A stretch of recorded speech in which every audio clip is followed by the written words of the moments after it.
maestro y doctorante en antropología social por la Ibero, asistente de investigación del Museo Nacional de Antropología y el Instituto Nacional de Antropología. Actualmente es asistente de investigación en el CIES con el proyecto Patrimonio Biocultural del Valle Tehuacán, Cuicatlán, frente al auge mezcalero. Le quiero dar la bienvenida a nuestro ponente el día de hoy para que nos presente su trabajo. Quiero platicar que algo muy importante que estamos trabajando nosotras,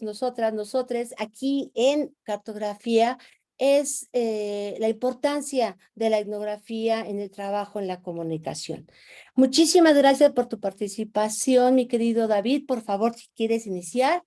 nos va a dar mucho gusto y que nos cuentes, por favor. Te doy la palabra. Hola, ¿qué tal? Buenas tardes a todos. Es un gusto presentar este trabajo basado sobre la etnografía a partir de una propuesta de investigación interdisciplinaria que se ha generado en la Ibero y vinculada a proyectos nacionales denominados PRONACES, los cuales buscan atender problemáticas de vital importancia a nivel nacional. Y dentro de estos, pues participa el proyecto del Patrimonio Biocultural del Valle Tehuacán-Cuicatlán, específicamente enfocado en la producción de mezcal y el boom que se ha generado a partir de los últimos años. Entonces, voy a tratarles de dar como una breve introducción a lo que es la etnografía desde la base etnográfica, desde la base antropológica, que pude también contrastar un poco con la curricular de esta materia de cartografías de la comunicación, y que me parece que es muy importante porque nos acerca esta forma de describir, de analizar ciertos procesos sociales enfocados en las relaciones sociales que se generan tanto con humanos, con no humanos, con los espacios, con las emociones, con los símbolos y ahora recientemente pues con las afectividades. Entonces voy a dar paso a compartir la presentación que he preparado.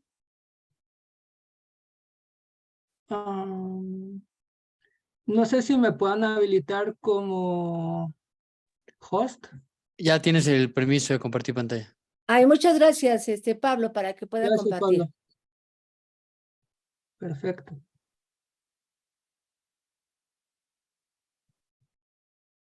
Ok. Entonces, bueno, pues este proyecto está básicamente enfocado en ver la manera de construir una alternativa a un proceso productivo enfocado desde una producción comunitaria y local en la región de Puebla. Esto con una visión de triple impacto que tiene que ver con lo social, lo económico y lo ambiental. De manera introductoria, nada más les hablaré un poco sobre lo que es la etnografía, como ya les había comentado, y cuál ha sido como la participación y la importancia de este acercamiento etnográfico, como para que también sea un ejemplo de cómo ustedes pueden aplicar y qué estrategias se pueden ir desarrollando cuando uno está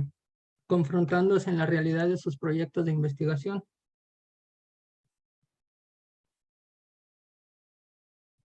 Este proyecto se organiza desde dos áreas de investigación muy importantes. El primero es el CIES de la Ibero, el Centro de Investigaciones Internacionales de Economía Social y Solidaria,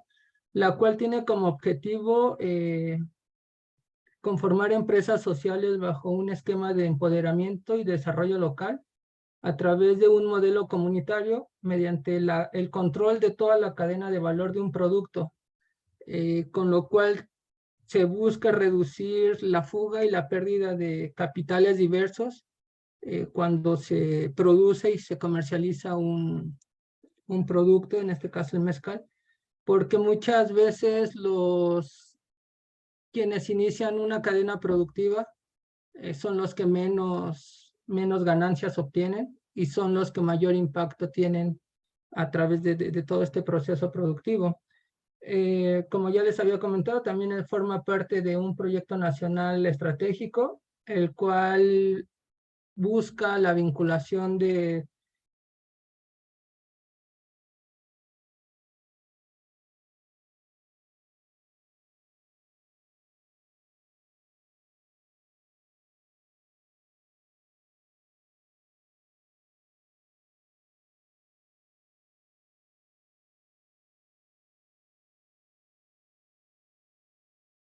¿Se desconectó, Pablito?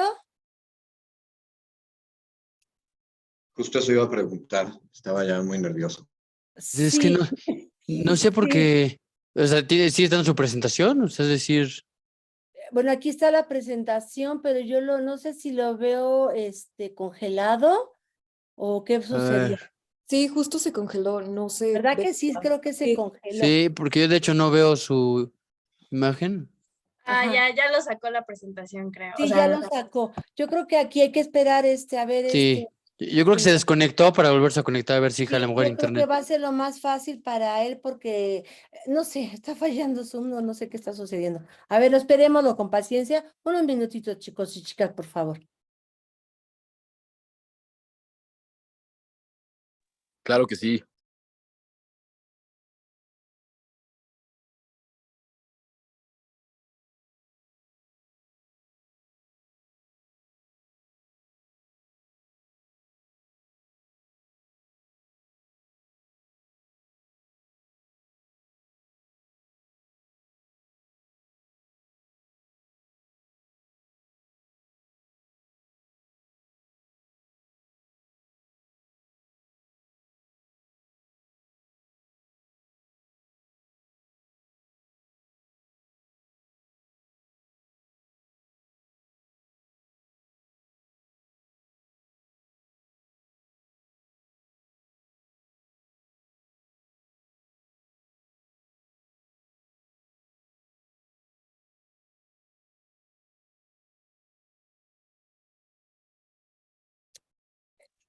Pablo, si le podrían mandar mensaje, a lo mejor sabríamos si está pasando por una situación complicada de conexión o algo. Sí, de hecho, profesora Miriam Zamora, si está Ajá. usted por ahí, ¿le puede hacer el favor de mandar el mensaje? Creo que usted tiene comunicación directa. Y está por aquí la profesora. Es que creo que sí andaba por aquí la maestra, vamos a ver. Porque yo no tengo conexión directa, pero a ver, déjame ver si puedo pedir que Sí, mande. para ver qué sucedió. Gracias.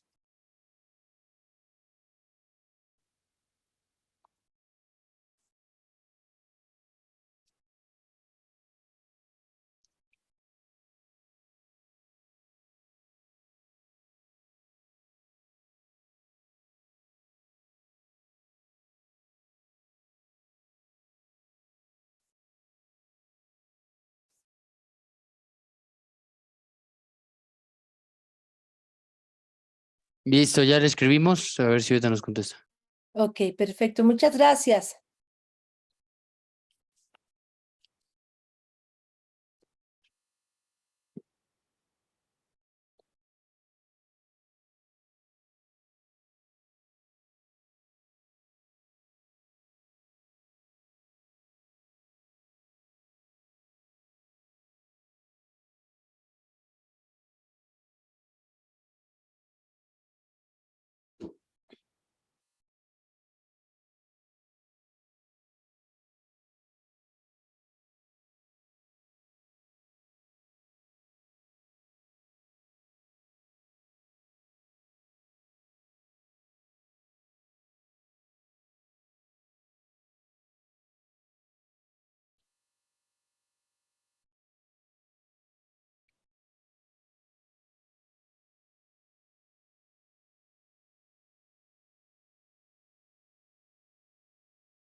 Listo, ya estoy de vuelta. Ay, qué bueno que pudiste Una conectarte, David. disculpa, sí, no sé qué pasó, se fue la No luz. te preocupes, de verdad no te preocupes, de repente, de verdad, la tecnología no tiene palabra. Por favor, si tienes acceso, Pablo, el maestro, para que nos podamos continuar. Sí, adelante. Gracias. Listo. Entonces les comentaba que este proyecto está vinculado de forma interdisciplinaria entre investigadores de la Ibero e investigadores tanto de la UNAM como de otras instituciones, tanto académicas como de gobierno. Y bueno, algo que a mí me llamó la atención cuando me invitaron a participar en este proyecto era justamente cómo vincular la etnografía. Y dos preguntas que me surgieron inmediatamente era ¿por qué en esta región? Y qué era lo que hacía llamativo como un atractivo respecto al mezcal, porque realmente a la zona donde se quería implementar el proyecto, pues no era una zona históricamente productora de mezcal. Entonces, inicio con estas dos preguntas, que son como las bases y la guía para empezar a desarrollar mis primeros acercamientos. Y entonces, al llevar estas dos preguntas hacia la etnografía como método, habría que ver cuál es la utilidad de esta herramienta. Algunos dicen que es una herramienta de observación, otros que es una herramienta de descripción, otros que es una herramienta de análisis. Pero también hay nuevas tendencias dentro de la propia etnografía que postulan que también la etnografía es una manera de construir conocimiento conceptual, teórica, y eso es algo con lo que he venido trabajando incluso desde la maestría y que ha dado algunos giros interesantes en temas que tradicionalmente se han establecido como ya totalmente estudiados y que a partir de este nuevo conocimiento pues nos lleva a cuestionarnos si también dentro de nuestras propias investigaciones ya está todo dicho, si podemos contribuir a algo más o realmente nada más estamos generando actualizaciones sobre trabajos ya previamente realizados. Entonces, un concepto, una idea muy vaga de lo que es la etnografía podría ser esta como una descripción sistemática a partir de la observación, la cual se privilegia como un medio, una herramienta del trabajo etnográfico, del trabajo antropológico, y que históricamente pues ha sido su base.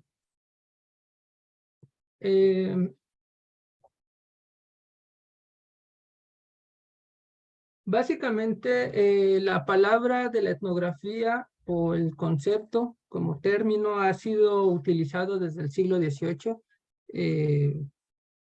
Algunos cuestionamientos que se le hacen propiamente a este método, pues es la manera en cómo se ha aplicado para el conocimiento y acercamiento y comprensión de otras realidades, que es básicamente a partir de contextos colonialistas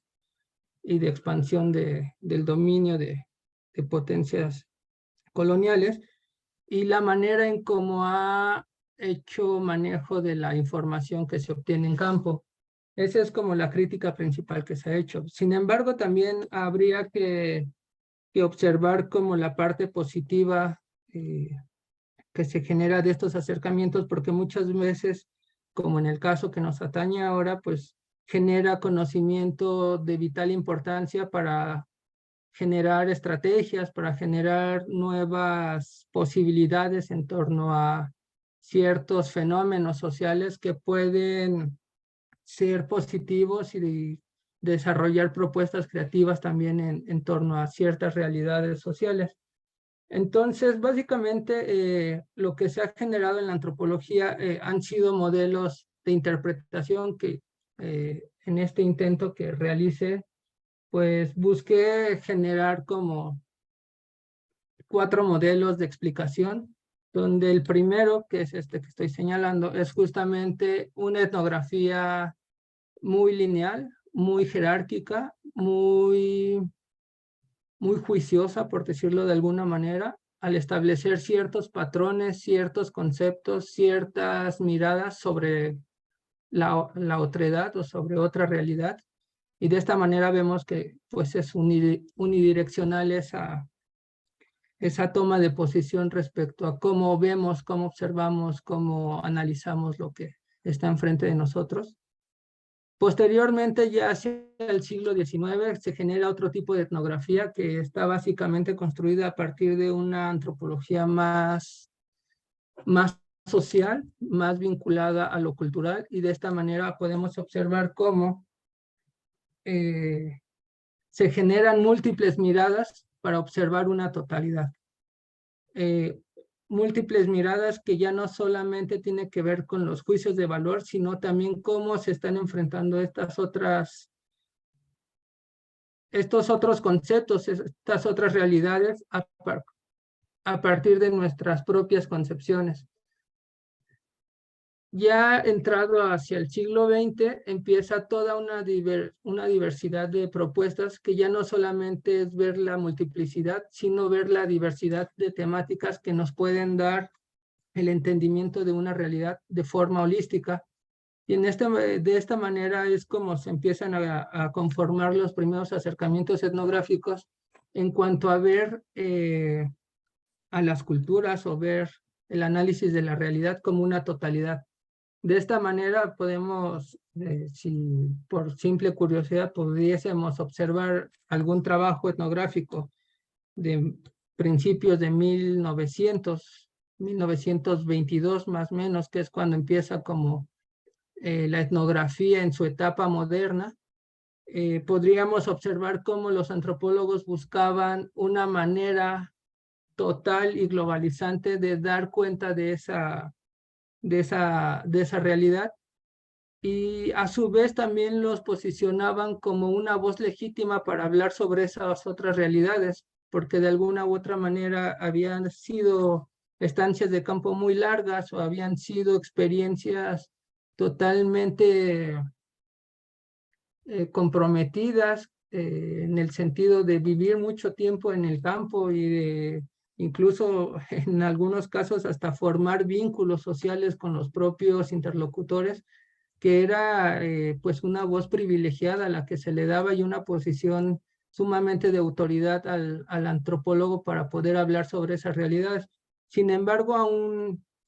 cuando había esta complicidad entre antropólogos, realidad de interlocutores, pues lo que veíamos es que todavía seguía manteniéndose un cierto grado de sesgo respecto a estas realidades. Y es hacia la mitad más o menos de 1950, principios de los 60, cuando empieza todo un replanteo de lo que es la antropología, de lo que son los procesos sociales, los procesos culturales, y es justamente donde se crea este modelo, el que estoy señalando a continuación, y en el que ya no solamente basta cómo mire el etnógrafo la realidad a la que se está confrontando, sino que a partir de esta implicación de los propios actores sociales, de sus intereses y de sus propias realidades, tanto históricas como individuales, se entiendan de forma diferente todas las situaciones o los fenómenos culturales que se estén viviendo en ese momento. Como gran parte aguas, pues existe todo este gran movimiento que existe en los años 60, ¿no? Como toda la contrarrevolución cultural, la liberación femenina, todos los movimientos de creación subcultural. Entonces, se empieza a generar todo un replanteamiento que lleva incluso a voltear a la academia para saber qué es lo que realmente está pasando y si realmente todo se ha dicho desde la disciplina antropológica, lo cual lleva a revertir todo este proceso tradicional en el que el antropólogo pues era realmente la voz encargada de describir las realidades otras. De manera que entonces habría que entender un poco a qué nos atenemos cuando hablamos de etnografía. Como les decía, hay como una noción muy ligera de cómo se ha interpretado lo que es la etnografía. Y yo creo que más allá de una descripción, de una observación, de un análisis, de un acercamiento a otra realidad, pues habría que verlo como toda una labor de suma complejidad, porque no solamente es estar en el campo solamente se genera una primera aproximación que desencadenará posteriormente una serie de actos que llevan en sí misma la reflexividad para poder vincular los conocimientos que estamos aprendiendo en el sentido de tomar con lo que se nos está transmitiendo y con lo que los otros también están queriendo transmitir y que quieren que nosotros entendamos ese mensaje implícito que nos están transmitiendo. Entonces, esto de la etnografía nos habla de un proceso sumamente complejo en el que no solamente es observar, sino hay que describir lo que se está observando, pero hay que describir lo que se está observando de lo que está haciendo el otro para entonces hacer un proceso de traducción y en el cual tratemos de acercarnos un poco a lo que esa otra realidad nos está mostrando. Ahora les presento un poco para que veamos esta complejidad que muchas veces queda registrada en nuestros diarios de campo. En la imagen de mi izquierda vemos lo primero que hay que generar en un diario de campo, pues es contextualizarlo, saber la fecha, saber el lugar exacto y tener como los elementos claves para ir documentando cada una de nuestras evidencias etnográficas. En la foto de en medio, espero que ustedes lo alcancen a ver, pero si no, igual se los voy describiendo un poco. Un elemento primordial que siempre nos sirve como evidencia de que allí estuvimos es la fecha. Otro elemento es llevar el conteo de días, porque también eso muchas veces nos da cierto respaldo y de alguna u otra manera nos conforma como profesionales en el ámbito del estudio de los fenómenos sociales, ya que hay una crítica muy fuerte a los antropólogos que muchas veces describen procesos sociales en momentos muy puntuales, es decir, cuando se realiza alguna fiesta, alguna peregrinación, algún ritual, y eso nos ha llevado a que se nos denomine que somos antropólogos de fiesta. Sin embargo, cuando vemos la complejidad de los fenómenos en campo, pues vemos que esa realidad es mucho más vasta y nos lleva a tener trabajos de larga data, pues por lo menos de mínimo, para tener un acercamiento más o menos aproximado pues de un año. Entonces es vital tener como este registro continuo. Algunos de mis profesores decían que el diario de campo se hacía diario porque también pues muchas veces es sumamente complicado, es muy pesado estar desarrollando una etnografía y todavía tener que llegar en la noche a generar nuestros diarios de campo. Entonces muchas veces pues ya por el cansancio ya no lo generamos y al día siguiente creemos que vamos a tener la información y realmente pues ahí en el transcurso de la noche se nos pierde mucha información, mucha documentación y pues generamos ahí ya un desfase de la información. Lo que yo hago comúnmente es generar siempre en el primer día un recorrido de inspección para saber por lo menos tener elementos claves con los cuales poder generar un elemento de plática con algunos de los interlocutores o de las personas con las que me vaya encontrando en el camino. Entonces genero una descripción muy general de cómo es el pueblo, cómo son las casas, si hay movimiento en el día, si hay movimiento en la noche, un poco también de este aspecto sonoro, muy afectivo de saber si hay animales todavía, ¿no? La sensación térmica, cuál es el estado general de las condiciones ambientales, cuáles son a primera vista los elementos productivos que se alcanzan a ver. Entonces, este panorama general me va adentrando, pero también me va generando ciertas estrategias para ir generando una conversación más amplia con las personas en comunidad. La imagen de la libreta abierta, si ustedes se dan cuenta, yo aquí ya voy desarrollando un poco de las descripciones que voy observando en el acontecer diario, pero no solamente eso, sino también lo llevo a un plano de reflexión analítica donde yo ya empiezo a generar preguntas de segundo orden, de primer orden, para saber con qué tipo de conceptos, con qué tipo de teorías, con qué ideas secundarias se pueden vincular también estas descripciones. Entonces, no solamente es describir, sino que un paso posterior es el análisis y posteriormente es generar ya un análisis holístico de todo lo que está generando el campo. Por eso muchas veces se dice que hay veces que no hay que ir con una agenda muy definida a campo, porque muchas veces el campo es el que nos habla, ¿no? Y ese es como una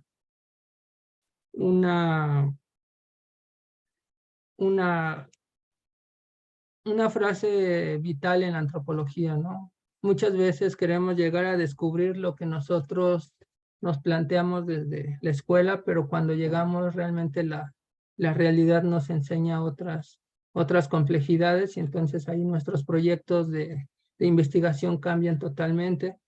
porque justamente pues no podemos controlar la realidad y la experiencia de las personas. Y de esta manera, entonces, otra propuesta ya de un tono más reciente es ver la etnografía desde una perspectiva empírica, donde se perciba la cotidianidad a través de múltiples entrecruces, es decir, a través de historicidades, a través de ciertos personajes, a través de ciertos intereses, de ciertos discursos, de ciertos actores que muchas veces no vemos vinculados, como en el caso que ahorita les voy a platicar del mezcal, donde parece que las decisiones o los intereses de un mercado global pues no van a tener mucho efecto sobre la vida local, y realmente pues lo que genera es toda una desestabilidad y toda un proceso negativo respecto a la manera en cómo ellos se vinculan con su hábitat, con su medio ambiente. Entonces, por eso es que hay que complejizar un poco la etnografía más allá de una primera observación, la cual sea carente de todos estos procesos y de todos estos elementos que integran una realidad. De esta manera, lo que yo les propongo como a manera de generar una comprensión más amplia es ver este contexto, estas temporalidades y estas escalas, pero a nivel de lo local, con lo que vamos a estar conviviendo diariamente, pues ver las historias, los individuos y cómo esta realidad hace entrecruces entre todos estos diversos elementos, siempre observando en procesos, porque mucha de la etnografía es que deja de lado algunos de estos elementos, y entonces lo que hacemos es que hacemos una fotografía de la realidad, y muchas veces cuando otros compañeros se acercan a estas realidades, pues contrasta mucho también su percepción, porque dicen, ¿y dónde quedó esta fotografía que tú me mostraste? Pero realmente lo que hicieron fue descontextualizar mucha de la información que se estaba generando en ese momento. De manera muy sintética, les quisiera resumir esta parte como muy técnica de la etnografía para que ustedes vean cómo en la parte superior, en el contexto de la ilustración, de una historia colonial, de las historias establecidas en la antropología, todos estos son parte de todo un desarrollo sociocultural vinculado a Europa, a toda esta modernidad, a toda esta occidentalidad,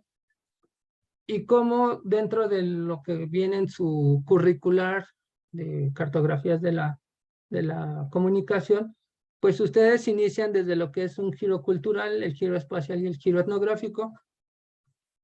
y que si lo vemos, si lo traspolamos, lo hacemos paralelo a lo que ha sido el desarrollo de la teoría antropológica y etnográfica, pues básicamente estos tres giros están vinculados a lo que sería el último gran movimiento en la antropología, que es el giro cultural o lo que se llama la posmodernidad. Básicamente esta posmodernidad lo que buscaba era generar nuevos significados a las prácticas sociales y culturales, poniendo atención en muchas temáticas o en muchos elementos que se habían dejado de lado, porque se pensaba que también generaban un tipo de conocimiento que no era objetivo. Sin embargo, al hacer un proceso de reflexión entre la academia y entre los estudiosos que impulsaron este denominado giro cultural o posmoderno, pues se daban cuenta que también la influencia del antropólogo, sus propios valores, sus propias emociones, pues también estaban implicados en los procesos de construcción de la realidad, y de esa manera plantean una nueva forma de acercarse, básicamente compuesto por tres elementos que son la construcción de nuevos conocimientos a partir de la revisión de trabajos anteriores, la generación de nuevos conceptos, la vinculación de múltiples actores que puedan incidir en la construcción de una realidad, porque si bien es cierto, siempre o históricamente se había trabajado con lo que se denomina el informante clave, que era aquella persona que sabía el todo de esa cultura, ¿no? Entonces muchas de las investigaciones también estaban sesgadas por los intereses de aquellas personas o por las posiciones que tenían en aquellas sociedades, y también lleva implícito un toque de generar mucha reflexividad, de no tener en el discurso, en el primer discurso o en el primer contacto, una visión total de lo que es esa realidad, ni tener una definición muy establecida de esto, porque también se daban cuenta que, y esto atendiendo un poco a lo que es el giro espacial, muchas veces los interlocutores y su información estaba determinada por el espacio a donde uno les preguntara, o por los conflictos que se estuvieran viviendo en ese espacio, o por los momentos en que se les preguntaba. Entonces también esta manera de vivir o de concebir o de apropiarse de un espacio también influía mucho en la información que uno obtenía. Pero, y de esta manera entonces se genera toda esta polifonía, que es como realmente se le llama a esta base metodológica. Entonces, a partir de ella es buscar todas las aristas, todas las versiones posibles sobre una realidad, para que en conjunto se pueda dar una perspectiva más amplia de lo que es un fenómeno social, básicamente. Y bueno, lo que es este último bloque, que es la etnografía teórica, es la última propuesta que se está generando, y esta ya es más de vinculación y de coproducción de conocimiento a través de respetar las lógicas y los saberes locales, y de alguna u otra manera ya no generando traducciones, sino generando una mediación entre lo que es el conocimiento de la academia y el conocimiento local o nativo, del cual muchas veces se desprenden conocimientos bastante enriquecedores, y que cuando son tomados en serio, que ese es como el punto vital de esta nueva propuesta de la etnografía teórica, es que se tome en serio lo que nuestros informantes nos dicen, más allá de que en algunas ocasiones lo que nos refieran parezcan ciertas creencias o no chequen con nuestros conceptos o con nuestros juicios o con nuestras maneras de ver el mundo. Entonces, esta nueva propuesta de alguna u otra forma también nos está generando nuevo conocimiento porque se pueden replantear muchos conceptos que ya están establecidos y que nos llevan a generar un nuevo conocimiento. En el caso de los pueblos étnicos o pueblos indígenas, como se les ha denominado en México, nos lleva a replantear muchos de los conceptos, por ejemplo, en el concepto de trabajo, ¿no? Para nosotros tenemos que trabajar para producir y para poder vivir, sin embargo, ellos si no trabajan, de alguna u otra manera rompen el eslabón de trabajo con otras entidades como los cerros, como el agua, como el sol, como la propia tierra, y entonces generan una desestabilidad en sus procesos productivos de la vida. Entonces, si nos damos cuenta, contrasta mucho esta noción de trabajo porque va vinculada con otros fenómenos, con otros elementos, con otros sujetos, y entonces nos están hablando de que, por ejemplo, la vida social no solamente está vinculada con los seres humanos, sino que está vinculada con otros seres sociales que desde nuestra concepción pues no pueden tener vida o no pueden ser partícipes de llamarse la vida social. Entonces esto se los dejo también como una reflexión para que ustedes cuando estén en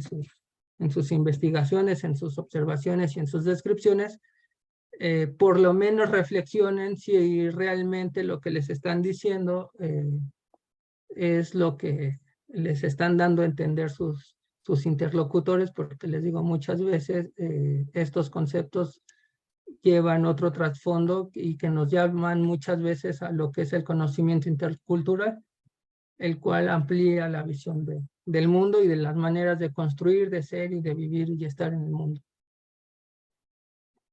Bueno, entrando ya un poco más en lo que es el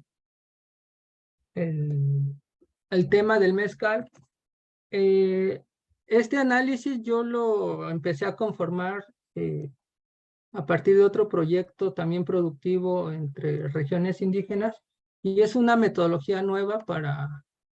la evaluación y desarrollo de proyectos agrícolas y de otro tipo entre las comunidades, y el cual básicamente responde a la lógica de cómo hacer frente a todos estos proyectos de desarrollo que se han generado en el país y que no han dado respuesta, y que ahora ante una agenda tan en crisis como lo está planteando la Agenda 2030 de la ONU, pues cómo sería viable y posible desarrollar todavía proyectos sin que se generen las problemáticas o sin que se potencialicen estas problemáticas dentro de los territorios en el mundo. Entonces, básicamente, esta metodología que se llama metodología TIPSI incluye 3 elementos: ver los procesos globales interconectados, observar los contextos socioculturales y ambientales donde se van a desarrollar estos proyectos, y poner mucha atención en lo que es la vida local, básicamente la organización comunitaria, porque esta nos va a dar muchas pistas sobre cómo puede ser llevado a buen puerto un proyecto. La imagen que estamos observando es de un congreso regional de agaves que se hizo en Puebla en el mes de junio del año pasado, y en el cual fue sumamente interesante observar esta práctica porque desde el año 2016 el estado de Puebla pues ya se ha posicionado como un estado productor de mezcal. Sin embargo, ha sido a través de una toma de decisiones muy vertical desde las políticas públicas del estado, sin considerar a las poblaciones ni a las comunidades, y han generado todo un proyecto de desarrollo en torno al mezcal que incluye turismo, que incluye producción y que incluye reactivación económica y del territorio. Entonces, se ha propuesto a Puebla como el segundo gran productor de mezcal, pero esto tiene que ver con una crisis que está sufriendo el estado de Oaxaca, porque es tanta la demanda de producción de mezcal que está generando en este estado de Oaxaca, que ya no hay capacidad para producir. Los campos están con grandes problemas de erosión, ya las tierras ya no son enriquecidas con estos minerales para el desarrollo de las plantas, y entonces están buscando nuevos espacios donde se pueda mantener todavía la producción de Oaxaca a costa de la producción de planta o del propio mezcal en otras regiones, y que ya nada más sea envasado en Oaxaca, lo cual está generando ciertas dinámicas de las cuales ahorita les voy a dar cuenta. Entonces, esta toma de decisiones muy vertical, pues está incidiendo en cómo se está viendo la producción de mezcal en Puebla, pero no tienen ninguna metodología de acercamiento a las comunidades, lo cual está generando problemáticas muy severas, las cuales a continuación les voy a compartir. En números, el mezcal para su destilación, por ejemplo, puede aprovechar más de 40 especies de mezcal, de las cuales solamente 2 se ubican en esta región de Puebla, del Valle Tehuacán-Cucatlán. Cabe mencionar que esta región del Valle Tehuacán-Cucatlán es un patrimonio biocultural de categoría mixta, es decir, se le da protección a todo este territorio por 2 elementos: por el patrimonio cultural que representa para la humanidad y por toda la diversidad de especies y de fauna que conserva en su territorio. Entonces, digamos que es una categoría, una denominación que de alguna u otra manera está contrarrestando los efectos de este boom del boom mezcalero en Oaxaca, pero de alguna u otra manera se están generando estrategias para quitarle como este candado y que se convierta nuevamente como en tierra productiva para generar toda esta demanda de planta de maguey. Cabe mencionar que, por ejemplo, la demanda de mezcal en el 2022 fue de 8 millones de litros anuales, lo cual 3.5 del consumo fue para nivel nacional y 5 millones aproximadamente fue para el mercado internacional, es decir, casi todo se va, del cual Estados Unidos es el principal consumidor. Y cabe mencionar que Oaxaca en este sentido ocupa el 83% de todos estos 8 millones, Oaxaca produce el 82%, de lo cual solamente el 81% de todos estos 4 millones aproximados de litros que produce Oaxaca, esos 4 millones de litros se consumen con planta de monocultivo. Es decir, ya no hay diversidad de especies, solamente es una especie la que se está generando a través de su tratamiento con agroquímicos, con la devastación de grandes extensiones de territorio y de pérdida de biodiversidad endémica, lo cual está generando una situación muy grave porque de alguna u otra manera está generando paisajes totalmente desoladores de lo que antiguamente se conocían los grandes paisajes del Valle de Oaxaca. Situación que también los mismos productores y grandes interesados en esta región ya se están dando cuenta y ahora quieren replantear el modelo para tratar de conservar como todos estos capitales de diversidad que contenía el mezcal, y de los cuales pues ahora ya están sufriendo porque ya solamente se produce a partir de una sola planta. A nivel comunitario, la afectación se da entre los productores de maguey principalmente, que son los que están en la cadena más baja de toda la comercialización del mezcal,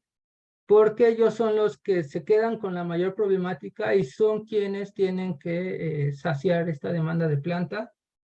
con lo cual buscan acelerar su crecimiento, como les decía, a través de agroquímicos, pero a través de otras prácticas que también ya se están generando, como el robo de plantas a nivel silvestre, También ya hay asaltos a los camiones que transportan todas estas plantas para los grandes palenques o las grandes fábricas. Ya hay un proceso también, digamos, de trasiego de maguey. Y situaciones que pues en otros tiempos pues todavía no se habían generado, ¿no? Incluso de múltiples contradicciones y de disputas ya entre comunidades, porque hay veces que van de una comunidad a otra a saquear los magueyes, porque obviamente al estar en el monte pues no los cuidan, y entonces hay oportunidad para hacerse de ellos, y ya cuando va la gente local a buscarlos o a resguardar el lugar, pues se da cuenta que han saqueado, han dejado ahí un deterioro en su espacio. Otra gran pérdida y erosión es a través de las plantaciones que ya no son por semilla, sino que son a partir de un solo maguey, le empiezan a crecer hijos y esos los vuelven a resembrar, lo cual a primer juicio parecería una práctica bastante positiva, pero lo que genera es la pérdida de diversidad genética, lo cual a su vez afecta cuando, por ejemplo, llega una plaga, porque al ya no tener esta resistencia genética, pues toda la planta es atacada por esta plaga, y pues es muy posible que todos los plantíos cercanos se puedan contaminar y a su vez puedan ser devastados por estas plagas, a diferencia de lo que ocurre, por ejemplo, con las plantaciones en vida silvestre, porque pues tienen toda esta capacidad genética de resistencia que hace que incluso pues no haya un ataque de plaga en estos espacios. A nivel económico, por ejemplo, el costo de una piña, que es como se le conoce al cuerpo del cual se extrae el mezcal. A nivel local, una piña puede llegar a pesar alrededor de 30 kilos, y estamos hablando que para que alcance más o menos ese peso, puede llegar a tardar de 15 a 20 años un maguey para estar en esas condiciones y poder generar mezcal, lo cual pues a nosotros nos parecería que tendría que tener un costo relativamente alto. Sin embargo, actualmente estos precios andan rondando alrededor de los 6 a 12 pesos por kilo, lo cual estamos hablando que son como entre 200 a 450 pesos por una piña, lo cual es irrisorio porque si vemos toda la cantidad que produce una quema o una tapada, como le llaman ellos, cuando se produce todo el mezcal, pues estamos hablando de más de cerca de 100,000 pesos. Entonces realmente pues el costo-beneficio de tener y de vender planta pues es muy bajo, y lo cual pues solamente trae beneficio a quien puede envasar o puede producir el mezcal. Otras afectaciones que hay son a nivel ambiental. Por ejemplo, para producir 1 litro de mezcal se llegan a emplear entre 20 litros de agua y de 7 a 10 kilos de leña, lo cual por litro no parece muy cuantioso. Sin embargo, podemos estimar que en los últimos 6 años se incrementó la devastación de grandes hectáreas de bosque para la obtención de madera y de leña. Y esto más o menos, para que tengan una idea, equivaldría a devastar 2 hectáreas de bosque por año, lo cual entonces ya nos está hablando de cifras bastante considerables respecto al daño ambiental que se está generando, y no solamente por la pérdida de los árboles, sino también por todas las especies que cohabitan, tanto de fauna como de flora, y las interacciones que van generando entre ellos. Por otra parte, se estima, por ejemplo, para el estado de Puebla, aproximadamente 250,000 hectáreas de tierra para cultivo de agave, lo cual es muchísimo, porque como les digo, va a ser solamente de una sola especie, y de los cuales solamente se han generado hasta el día de hoy 580 hectáreas, pero que con este nuevo impulso que se está generando con estos mecanismos, pues se proyectan alrededor de 1,500 hectáreas para producción de agave nada más, lo cual también implica pues una devastación de las actividades productivas primarias, como es el caso de la producción de maíz y de otro tipo de alimentos a través del sistema productivo milpa. Entonces, como vemos, la situación es bastante compleja, por lo que no es tan factible decir que el boom mezcalero está generando nada más impacto a nivel económico, sino que está generando perspectivas bastante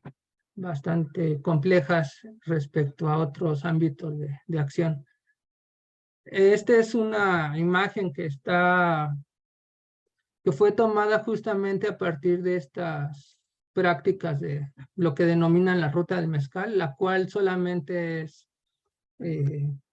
pretende acercar a los visitantes a estas experiencias a través de ver cómo se produce y dónde se produce y a partir de qué elementos se produce el mezcal, pero que muchas veces no lleva implícita una planeación, no hay las condiciones suficientes, entonces lo único que genera este tipo de prácticas pues es realmente caos en las comunidades, más allá del beneficio que le pueda traer a ciertos productores o a ciertas personas que están muy vinculadas a estos proyectos. En general, para analizar un proyecto de este tipo bajo la metodología TIPSI, pues habría que ver 3 elementos principales, que es el mercado global, el sistema productivo y los proyectos in situ o en nicho, que en este caso sería la creación de un palenque comunitario que buscara la creación de un modelo económico sustentable y que generara las estrategias que busquen un impacto positivo a partir de este boom mezcalero en Puebla.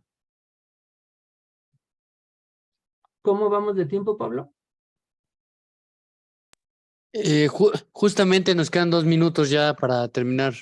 Ok, entonces, básicamente este es el paisaje del Valle Tehuacán-Cuicatlán. Como ustedes se podrán dar cuenta, es un paisaje sumamente árido, del cual pensamos que no se genera nada. Sin embargo, una de las palabras que más hemos encontrado en el registro etnográfico es diversidad, ¿no? Tanto a nivel productivo como a nivel de alimentos, como a nivel de actividades económicas que se generan en la propia comunidad. Entonces, esta palabra de diversidad es sumamente importante para entender todas estas cadenas, todos estos elementos a partir de los que se desarrolla la vida en San Juan Raya, y nada más como para que tengan un elemento de reflexión bastante amplio. En este paisaje se llegan a producir por temporada alrededor de 1,200 kilos de fruta, cuando pareciera que no genera nada, ¿no? Pudo llegar a soportar ganados de cabras de más de 2,000 cabezas sin ningún problema. Y ha generado ahora estrategias de aprovechamiento del territorio a partir de la instalación de rutas turísticas, lo cual han capitalizado este recurso paleontológico y arqueológico que tiene la zona. Y a partir de todas estas estrategias económicas locales, lo que se busca con el palenque comunitario es cerrar una última cadena a través de la creación de un palenque degustativo. Básicamente no es entrar en la competencia del mercado global, sino simplemente es adaptarlo a la demanda de un mercado local que se ofrezca como otra alternativa que vincule lo social, lo económico y lo ambiental. Ay, me da mucha pena, pero ya son las 6 de la tarde, maestro. Listo. Yo creo que hay mucho que decir sobre el tema. Nos faltaría un poco más de tiempo porque yo creo que estás llegando a puntos muy interesantes retomando muchos aspectos, así como habías comentado tú mismo, que esto tiene muchas aristas, la observación etnográfica, el trabajo que se está realizando. El ejemplo del caso del mezcal yo creo que es muy interesante actualmente, sobre todo por la situación de cómo se modifica de lo que había sido la aceptación del tequila a nivel internacional y ahora la importancia que ha retomado la bebida de mezcal a nivel internacional de igual forma, ¿no? Entonces, ya no tendríamos tiempo para hacer preguntas. Ahorita ya los alumnos ya para todos terminó la clase, pero no sé si a lo mejor habría otra oportunidad como para retomar esto, Pablo. Sí, podemos verlo sin ningún problema. Y retomar el estudio etnográfico, sobre todo lo que tú planteas, de no ver la etnografía como una fotografía, sino que tiene muchos aspectos que lamentablemente quedan fuera. Si yo me estoy planteando hacer una única observación acerca de una comunidad, una situación cultural, o en este caso el trabajo que tú estás realizando. Agradezco mucho que hayas mostrado la importancia del cuaderno del etnógrafo. Yo creo que ese es un punto muy valioso, muy importante que se vea la relevancia y daros cuenta que a lo mejor los celulares son muy interesantes, pero en este caso vamos a recurrir a una tecnología más vieja, que es el cuaderno y anotar, porque ahí como que no hay pérdida. Y no sé si quieras complementar con algo más, por favor. Sí, yo creo que un punto interesante es el que acabas de tocar ahorita, justamente la aplicación de tecnologías o de dispositivos un poco más recientes y que pues tiene sus pros y sus contras. En este caso, como bien mencionabas, ¿no? El uso de aplicaciones que incluso ya nos hacen un poco el trabajo etnográfico de registro, pero del cual, bueno, en mi caso o en los contextos en los que yo trabajo, pues no son totalmente útiles porque no hay red, ¿no? Entonces no me sirven de nada. La otra es que muchas veces la información se nos llega a perder o se nos resetean los teléfonos o se nos pierden fácilmente, entonces perdimos toda la información, entonces no hay como tenerlo siempre como en cuaderno, en físico, porque también esto nos permite generar estos segundos análisis, ver el entretejido que se va generando con las teorías, con los conceptos, y entonces es una herramienta más fácil para hacer este tipo de entrecruces. Y por ejemplo, en el caso de la fotografía, también como elemento de descripción, como elemento de análisis, y del cual en mi caso, por ejemplo, cuando yo llego con una cámara, me es mucho más difícil que la gente se pueda abrir a que yo le tome una foto, a que si yo lo hago con un celular, ¿no? En el caso de la fotografía, como primera experiencia, fue que también tenemos que aprender a respetar los espacios y las ideas en torno a la imagen de las personas, ¿no? En un primer momento me decían que pues yo me podía llevar su propia alma a través de una imagen y desatar otros contextos en mi propia realidad, ¿no? Totalmente de O acuerdo. en el caso del celular, por ejemplo, ahora ya es muy fácil que incluso en comunidades lo tengan y ellos mismos también ya se toman fotografía, ¿no? Entonces Sí. muchas veces también este diálogo con lo que ellos mismos generan y co-crean es bastante interesante a través de esta articulación entre lo tradicional, lo tecnológico y las innovaciones que van generándose en el campo. Muy bien, de acuerdo. Yo creo que tendríamos que generar otra videoconferencia para que nos pudieras proporcionar más elementos. Yo creo que es muy valioso el trabajo que realizas pero pues así como diríamos, nuestro tiempo ya terminó nuestra clase, pero nos ha dado un placer tenerte con nosotros, David González. Agradecemos muchísimo que estés compartiendo tu experiencia de trabajo con nuestros grupos de cartografía 1, que es alumnos de primer semestre, y que estamos tratando de que ellos a partir de la observación vayan retomando este tipo de técnica y que se sensibilicen a la complejidad que eso reviste para poder ser aplicada de una manera de lo más adecuado a las prácticas académicas y a sus prácticas de campo, y por qué no como una experiencia, ¿no? Como una experiencia como tal también de trabajo. Muchísimas gracias por tu participación. No me queda por darle las gracias a todos los estudiantes. Pablo, muchas gracias. Al maestro Abel por haber estado aquí. Nos hubiera gustado tener más tiempo, pero bueno, Muchísimas gracias por darnos